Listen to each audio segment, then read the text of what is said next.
오늘도 하나님의 위로와 사랑이 예배하는 여러분들과 함께 하시길 간절히 소원합니다. 우리 앞뒤 좌우에 계신 분들과 인사를 나눕시다. 참 잘 오셨습니다. 함께함이 행복합니다. 우리 한 번 더 인사합시다. 당신은 하나님의 걸작품입니다.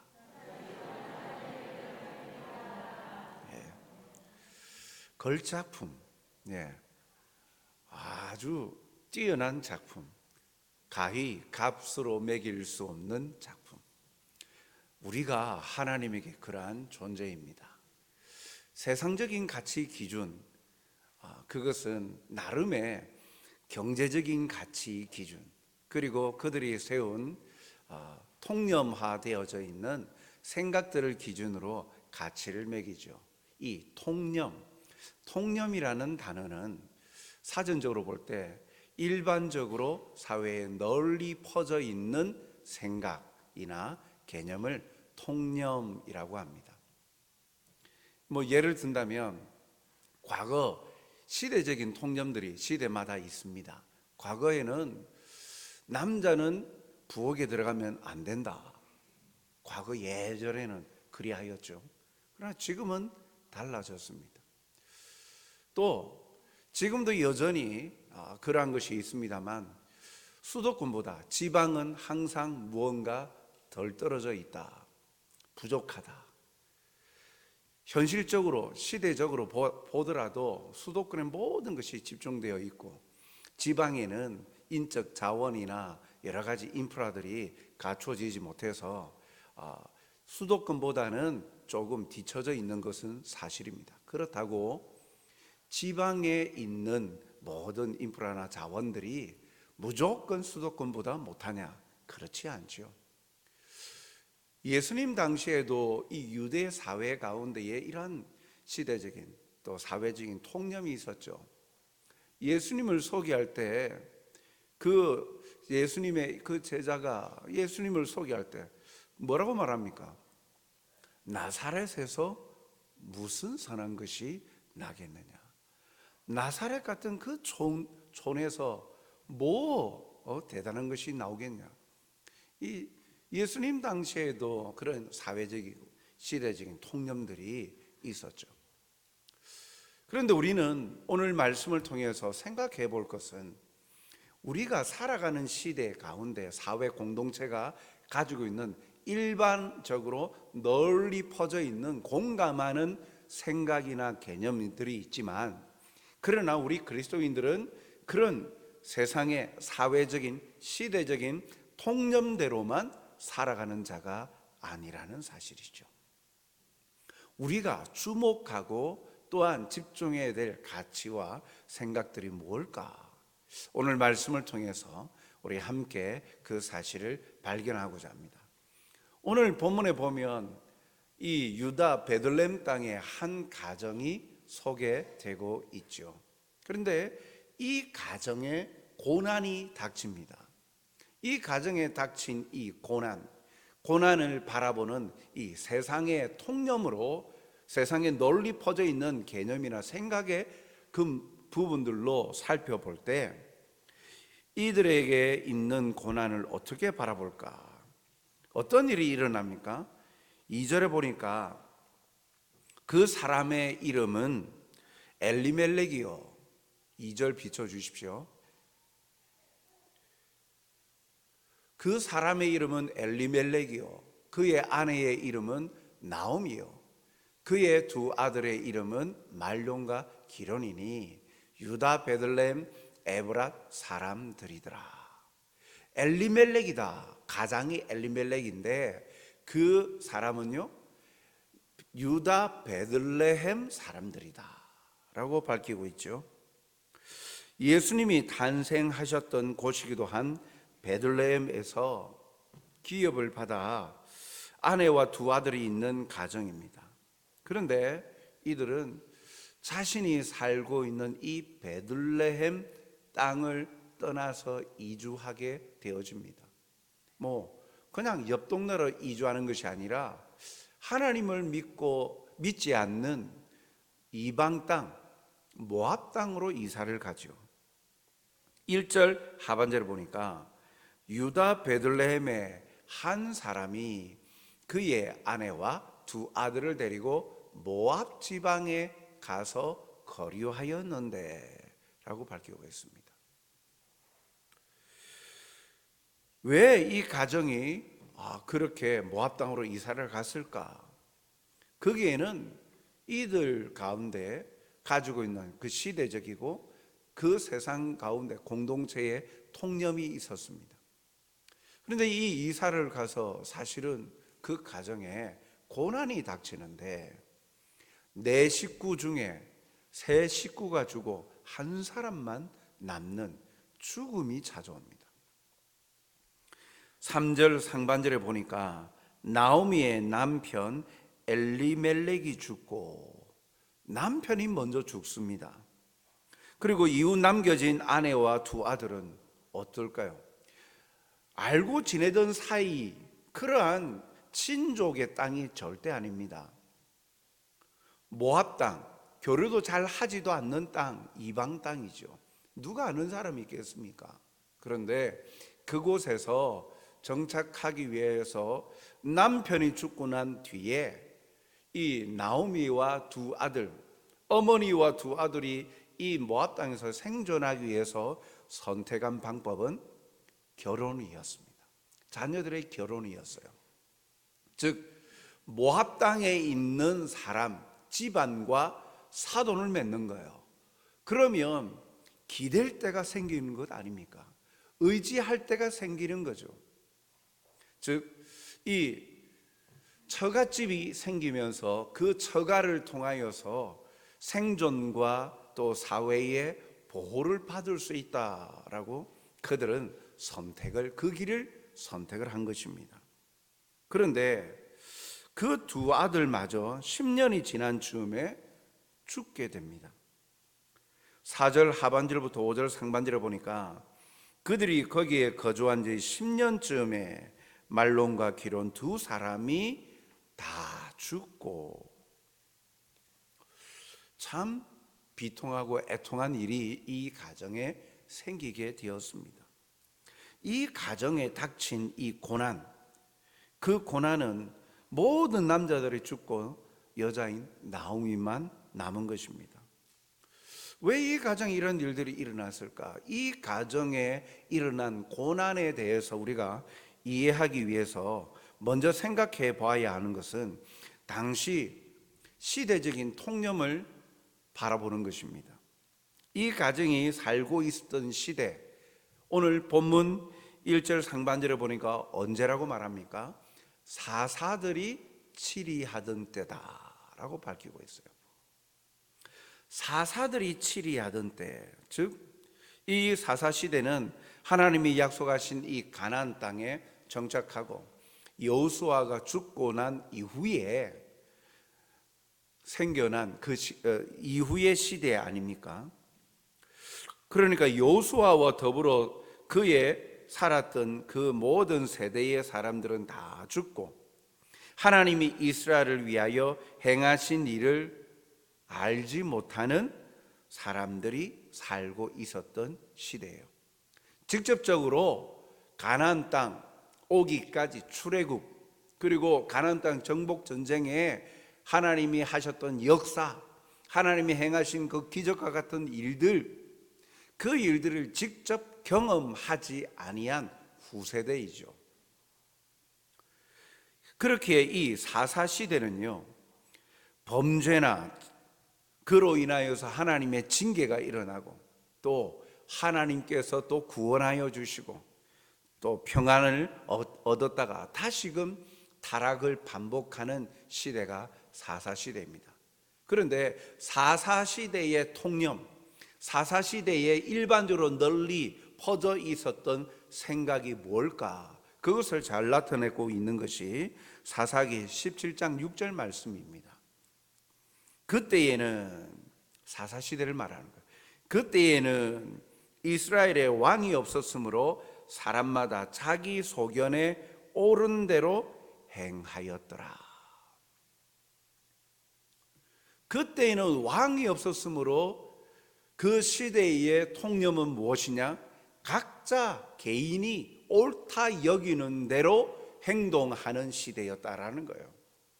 말씀이, 그리고 그 하나님의 말씀이 기준이 되어서 그 말씀의 기준대로 살아가는 시대가 아니라 각자 자기 소견에 옳은 대로 행한 시대였다라는 것이죠.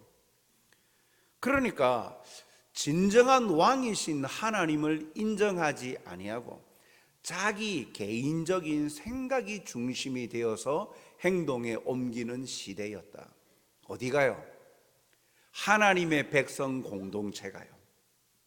지금 이 엘리멜렉의 가정이 하나님의 백성 공동체인 하나님이 약속하신 땅 베들레헴 땅에 살 때, 그때의 사회적인 세상의 통념이 그것이었다라는 거예요. 각자 소견대로 옳은 대로 행하였던, 각자 생각대로. 그러니까 이 엘리멜렉이 생각과 판단에 따라서 야, 여기 있다가는 살 수 없겠구나, 우리 저 풍요로운 땅 모압으로 이사 가자 라고 결정을 내리고 이사를 간 것이죠. 그래서 모든 생각의 기준은 각자의 소견이었어요. 그리고 또한 이 가정에 고난이 닥친 것을 이해하기 위해서 또 바라볼 이 통념적인 내용은요, 생존에 대한 통념입니다. 먹고 사는 것에 물질적인 풍요를 쫓아가는 것, 배고픔을 해결하기 위하여서 살아가는 그 생존의 통념이 자리 잡고 있었죠. 1절 중반에 보니까 그 땅에 흉년이 드니라. 그 땅, 베들레헴 땅에, 하나님의 약속하신 땅 베들레헴 땅에 흉년이 들었어요. 그냥 흉년이 아마 이게 오래 지속이 되었던 것을 볼 수가 있습니다. 흉년이 든다는 것은 농경사회에 있어서 가벼운 일이 아니죠. 수입원이 없어지는 것 아닙니까? 먹고 살 것이 힘들어지죠. 저는 경험하지 않았지만 여기 우리 어르신들 중에 보릿고개를 경험하신 분이 계시죠. 그걸, 배고픔을 경험하지 못한 세대는 상상할 수 없는 일이죠. 먹을 것이 없는 거예요. 먹을 것이 없으니까 살아갈 수 있는 동력도 생기지 않는 것이죠. 온 땅이 황폐화됩니다. 그러니 먹고 살 길이 없어지니까 어떻게 됩니까? 사람들은 미래에 대한 소망도 사라지는 거예요.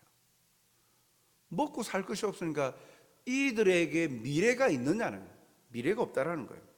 그렇게 생각하는 거죠. 즉, 이 물질이 풍요하지 못하면, 물질이 사라지고 풍요롭지 못하면 미래가 없다. 그래서 물질의 풍요, 배고픔을 해결할 수 있는 곳으로 살기 위하여서 그것을 선택한다는 생존에 대한 통념이 이 시대는, 또 모든 시대도 마찬가지죠, 더 간절했다는 것이죠. 농경사회였던 이들에게는.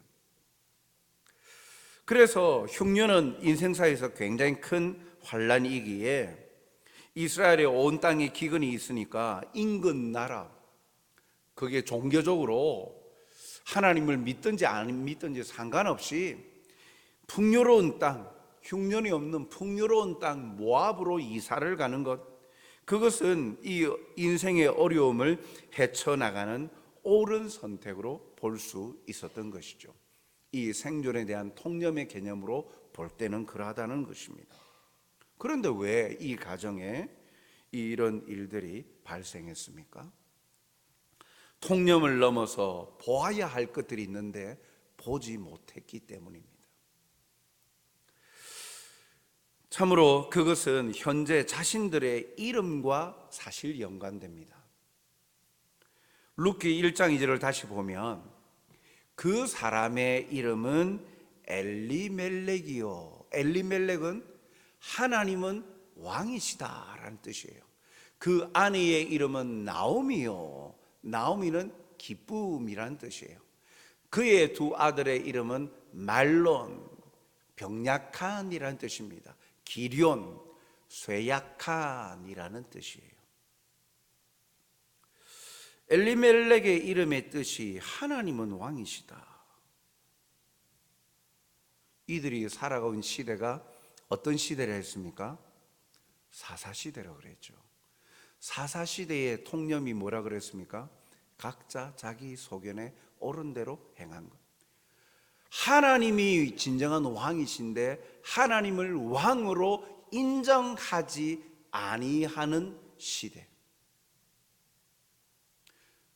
그런 시대였어요. 그런데 보통 이 이스라엘 백성들은 부모들이 자녀들의 이름을 지으면서 그 자녀들의 이름을 지을 때 부모들의 신앙 고백, 그리고 그 신앙 고백이 자녀들의 이름에 담겨 있고 자녀들이 그렇게 살아가길 바라는 미래의 소망이 담겨 있어요. 대부분. 즉 엘리멜렉의 아버지, 그 엘리멜렉의 부모님들은 엘리멜렉이 하나님은 왕이심을 인정하며 살아가길 바라는 그의 신앙 고백이 자녀의 이름에 담겨 있었던 것이죠. 그리고 나오미의 부모도 마찬가지입니다. 진정한 기쁨을 누리면서 이 사사시대에 그래서 각자 소견에 옳은 대로 행하고 계속 전쟁이 그 하나님의 징계가 있고 타락하고 이런 것들이 7번이나 반복되어지는 그런 시대 속에서도 기쁨을 누리며 살았으면 좋겠다라는 그런 부모의 신앙 고백이 이 자녀들의 이름 속에 담겨 있었어요. 굉장한 것이죠. 사사시대에. 그런데 그 후대인 엘리멜렉과 나오미의 자녀들에게 엘리멜렉과 나오미는 어떻게 이름을 지어줬습니까? 자녀들에게 병약하고 쇠약하다. 병약하고 쇠약한 이 이름에서 우리가 소망과 희망을 발견할 수 있습니까? 어디에도 소망이나 희망을 발견할 수 없어요. 절망 아닙니까? 이것은 사실 아마 이 흉년이 계속되면서 먹고 사는 게 힘들어서 자녀를 낳았는데, 아이 둘을 낳았는데 그런 영양 상태가 좀 발달이 좀 덜 되어서 태어날 때부터 그렇게 병약하고 쇠약했는지 어떤지는 모르겠지만 어쨌든 이 자녀들은 건강하게 태어나지는 못한 것 같습니다. 설사 그렇다 하더라도 그 사회적인 분위기나 그리고 전통적으로 해오던 자신의 이름들을 지었고 그리고 그 시대적인 분위기로 볼 때에도 힘들고 어렵지만 그럼에도 불구하고 붙들고 살아갈 소망과 희망의 내용이 그 이름 속에 담겨 있어야 되지 않을까요? 그런데 엘리멜렉과 나오미는 자신의 두 아들의 이름을 병약하고 쇠약한이라는 뜻으로 이름을 지었어요. 즉 이 두 사람의 부모 세대의 마음속에 소망이 사라져버린, 이 땅에서 하나님으로 말미암는 소망이 없는 거예요. 참으로 그러한 가운데에 이들은 그 이름 속에서도 하나님이 함께 하심에 대한 이들의 신앙 고백이 담겨 있어야 되는데 그러지 못한 것이죠. 사회적인, 시대적인, 세상적인 통념 속에 가두어져서 하나님의 영적인, 하나님의 이 역사하심에 대한 기대와 소망이 사라져버렸다는 거예요. 그것을 보지 못한 거예요. 현실에 압도당해 버린 거예요. 먹고 사는 게 힘들고 어려워서 현실에 압도되어서 하나님의 일하심과 역사하심에 대한 기대와 소망은 사라져버린 거예요.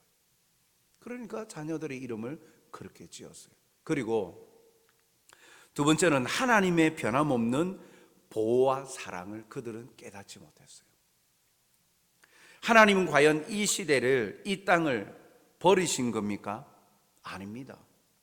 흉년이 계속되어서 먹고 살기 힘들다 그러면 전부 그 땅을 버리고 풍요로운 땅으로 다 가야죠. 남아있는 자들은 뭡니까? 갈 수가 없어서 남아있었을까요? 아니지요. 이 가정이 보지 못하던, 주목하지 못한 하나님의 약속, 하나님의 보호하심과 사랑을 이들은 보지 못한 거예요. 비록 눈앞에 흉년이 계속되어져서 기근이 일어나고 그래서 먹고 사는 게 힘들어지는 시기가 계속되어지더라도 그 속에서도 하나님은 살아서 역사하시고 사랑으로 보호하여 주시고 인도해 주신다는 것, 이 땅을 하나님이 약속하신 땅이라는 것, 그 약속을 하나님은 반드시 이루어 가신다는 하나님을 향한 하나님의 보호하심과 사랑에 대한 믿음이 이들에게는 없었던 거예요. 현실적인 문제 때문에 소망을 갖지 못한 것이죠.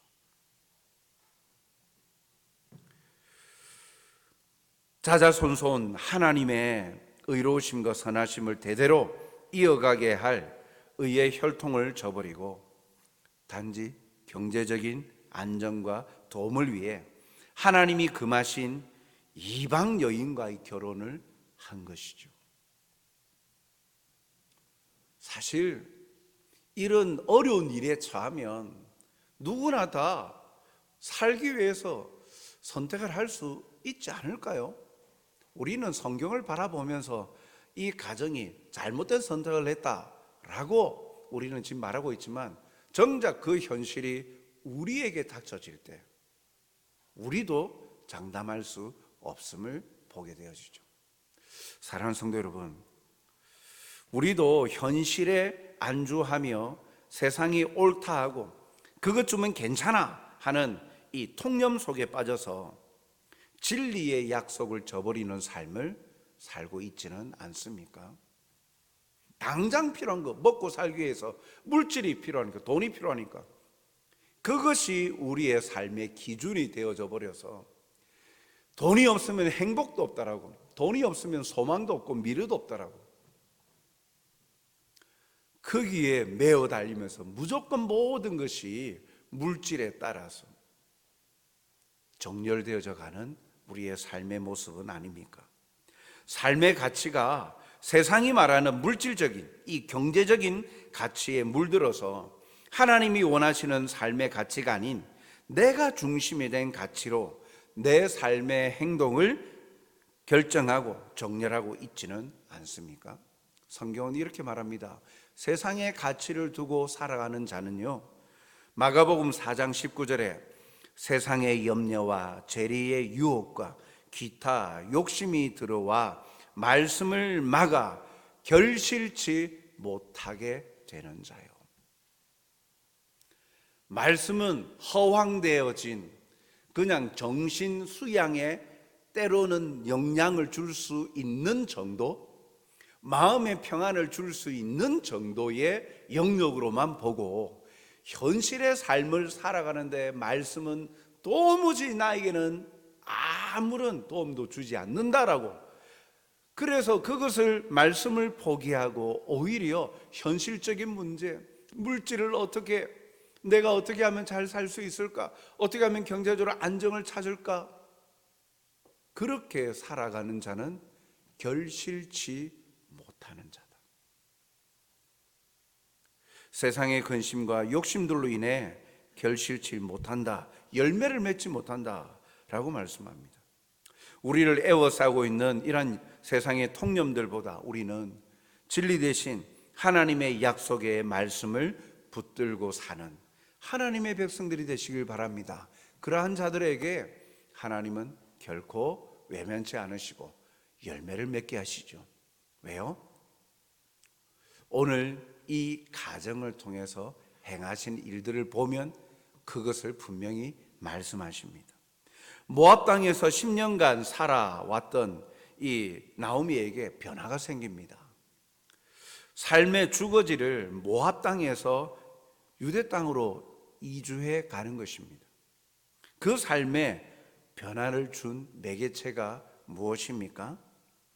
6절 상반절에 보니까 여호와께서 자기 백성을 돌보사 양식을 주셨다 함을 들었으므로. 들었다. 소문을 들었다. 무슨 소문을 들었습니까? 유대 땅에, 흉년이었던 유대 땅에 풍년이 됐다는 거예요. 그런데 그 가뭄에서 풍년이 된 것이, 다시 6절 말씀 상반절을 보여주십시오. 뭐라고 앞서 말합니까? 여호와께서 자기 백성을 돌보사 양식을 주셨다.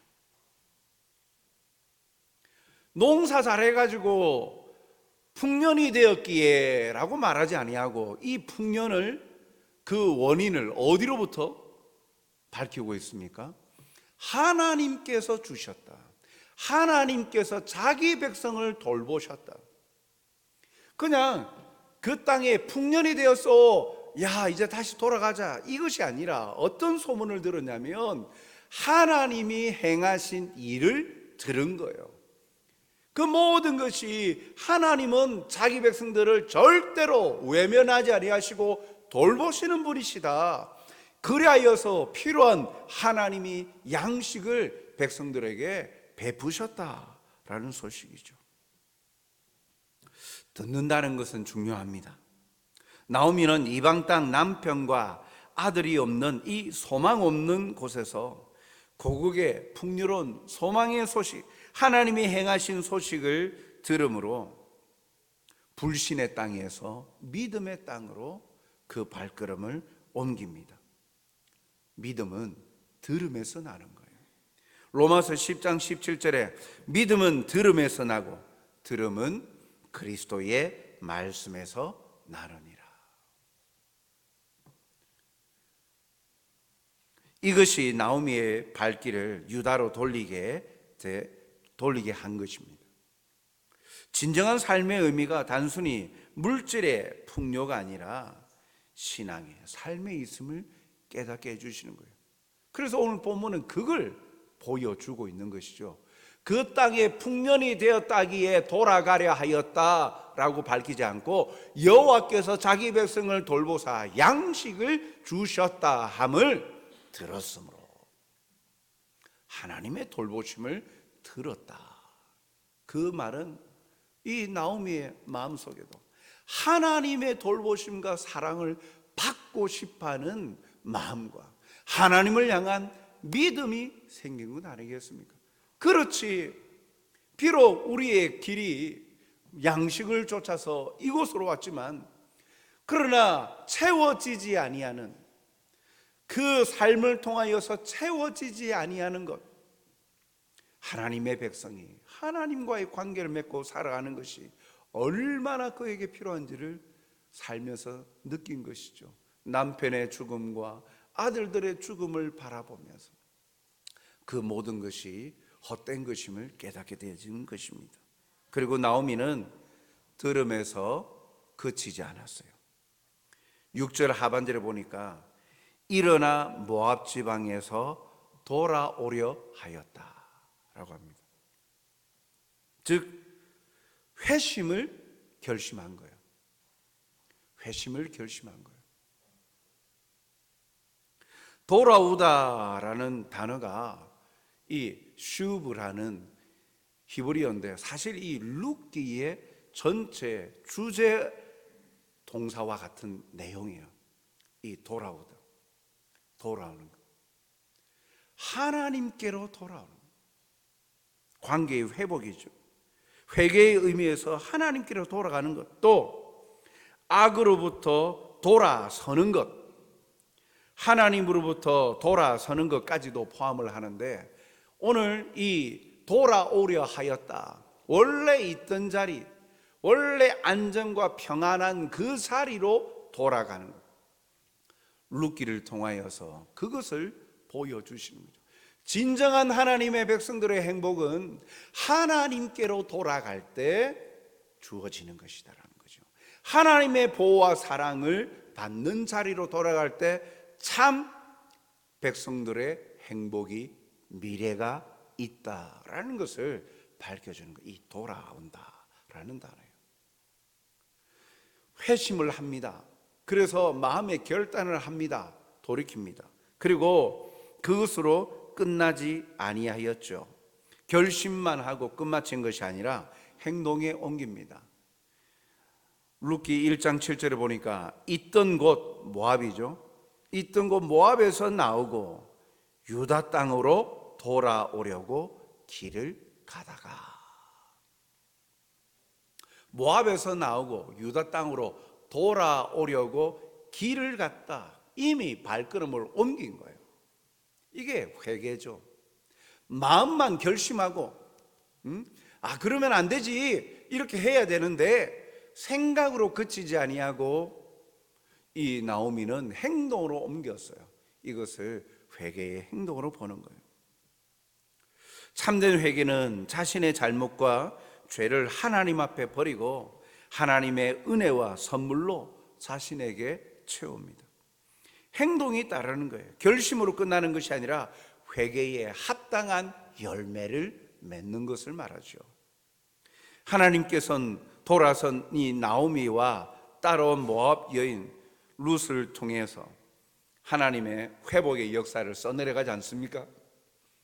하나님께로 돌아온 자 나오미뿐만 아니라 이방 여인이었던 룻마저도 하나님께 나올 때 어떻게 하시죠? 룻기 마지막 4장에 보면 족보가 나오는데 하나님의 구원 역사에 쓰임받는 통로로 사용하신다라는 거예요. 그것을 말씀하고 있는 거예요.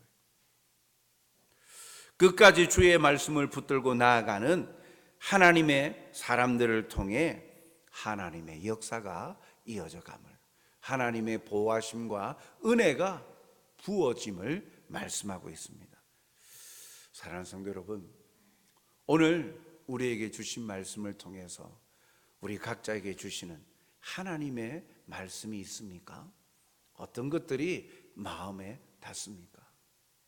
우리의 삶을 한번 돌아보십시다. 우리가 어느 순간인가 기대고 의지하고 나아갔던 것이 무엇일까요? 그 가치가 무엇일까요? 세상의 통념, 시대적인 통념, 그런 생각들로 인하여서 우리도 빈곤해지고 힘들어질 때 살 수가 없으니까 먹고 살기 위해서 어쩔 수 없어 라고 하면서 하나님의 말씀마저 저버리고 오히려 물질을 쫓아가는 삶을 살지는 않았는지. 돈을 사랑함이 일만 악의 뿌리라 라고 말씀합니다. 돈 없이 살아라는 말은 아니잖아요. 하나님께서 푸른 풀밭, 쉴만한 물가로 인도하시는 분입니다. 때때로 살아가면서 삶의 질곡과 굴곡된 우리의 삶의 여정들이 있지만, 그러나 오늘 말씀을 통해서 보여주듯 하나님은 자신의 백성들을 버리지도 떠나지도 않으셨습니다. 그 가운데 함께 하셨고 하나님의 보호하심은 쉼없이 이어져 가십니다. 그리고 그 약속을 힘든 삶의 현장 속에서도 붙들고 나가는 자에게 풍족히 채워주실 뿐만 아니라 비록 떠났다 할지라도 아버지께로 돌아오는 자들에게 하나님은 그 풍요로움으로 예비하신 것을 부어주시고 인도해 주신다는 사실을 우리에게 보여주십니다. 오늘도 이 약속의 말씀을 붙들고 세상의 가치나 통념대로 우리의 생각이 나누어지고 우리의 삶이 방향이 바뀌어지지 아니하도록 오직 하나님의 진리의 약속의 말씀을 붙들고 의지하고 믿음으로 하나님 앞에 나아감으로 하나님의 보호하심과 사랑을 누리며 풍성히 살아가는 저와 여러분이 되시길 주님의 이름으로 축복합니다. 사랑과 자비가 풍성하신 아버지 하나님, 오늘도 우리가 살아가는 이 시대, 이 모습 속에 우리가 마음에 중심을 두고 쫓아가는 것이 무엇인지 오늘도 약속의 말씀을 통해 한번 돌아봅니다. 먹고 사는 것이 힘들고 어려워서 조금이라도 경제적인 이윤이 남는 것 쫓아갑니다. 그리하여서 조금이라도 삶의 고통을 줄이려 하는 것, 우리의 모습입니다. 그러나 그러한 길을 걷다가 하나님의 약속의 말씀을 저버리고 하나님을 향한 우리의 믿음의 고백들이 퇴색되지 아니하도록 주여 역사하여 주시옵소서. 우리의 마음속에 하나님을 향한 신실한 믿음의 고백이 흔들리지 않게 역사하여 주시되, 성령께서 친히 감동하셔서 육체의 욕심에 이끌리지 아니하고 유혹에 이끌리지 아니하고 성령을 따라 행할 수 있도록 주여 도와 주시옵소서. 그리하여 우리의 삶을 통해 반드시 승리케 하시고 풍요롭게 인도하시며 또 고쳐주시고 회복시켜 주시는 하나님의 은혜와 역사를 경험하는 복된 자들이 되기를 주의 이름으로 함께 간구하고 소원하오니, 오늘도 이 시간 그 믿음의 고백을 하며 나아가는 자들에게 부어주시고 고쳐주시고 회복시켜 주시며 변화시켜 주시옵소서. 감사하오며 예수님 이름으로 기도하옵나이다. 아멘. 찬송